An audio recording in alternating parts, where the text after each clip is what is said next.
Ayan guys, so last part na ng ating vlog. 10:18 na. So napakabait nung kahera. Taga Cebu nga siya, as what I mentioned. Yeah, sinundo siya ng asawa niya. Yan. So nag-over ako ng konti sa kasi 10 lang talaga. Napakabait. So pagbalik ko, sabi ko sa kanya, hanap ulit akong trabaho. Pagbalik ko, mas malaki pa ibibigay ko sa kanya yung tip. So ayan, 4 na tray dala natin. Share natin sa mga friend ko doon kung sino may gusto. Patikwin natin sila, pero malamang barbecue lang yung kukunin nila. Alright guys, there we go. Right here sa Hayward. Yan, Hayward. Yan, kay Mrs. The Grill. The Grill, yan. The Grill by Miss G. Ayan, tingin ko siya si Miss G. Ewan ko lang The Grill by Miss G. Ayaw niya kasi magpakilala kung sino siya. Pero yan. Yan guys, medyo malamig na. Yan, dito sa Hayward. As what I've said, mga 6 na city galing sa amin sa San Jose. So mga almost 1 hour drive pa to. Kaya dinamihan ko bili.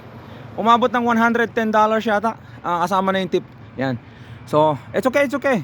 Convert nyo sa pesos, almost 6,000. Syempre dollar dito $2 ang stick ng ng bawat tuhog, mga tas yung isaw, 250. So naka-6 yata ako, 8. So umabot nga plus tax, malaki tax. So mga $110 kasama yun. $8 nga lang naibigay kong tip Alright guys. Alright guys, from Hayward, California, in the Bay Area, to Manila, Philippines. John R. De La Cruz right here, yung homeboy. Yan, nadidepress tayo kanina ilang araw na. So pa-birthday ko na rin sa kanila yan. Pa-birthday ko. Birthday ko kasi nung August 26. So another year. Thank you Lord for another year. Love you guys. Peace. God bless. Subscribe again. Thank you. Pa-shoutout ulit sa mga nag-subscribe kanina. Barkada sila Sana nga mag-subscribe yung iba. Yung dalawa kasi nag-subscribe na. Love you guys. Peace. I-upload natin agad to as soon as possible.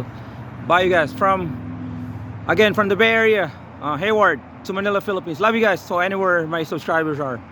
Bye guys, drive pa tayo Sana hindi tayo antukan. Bye bye, 10:30 na ng gabi.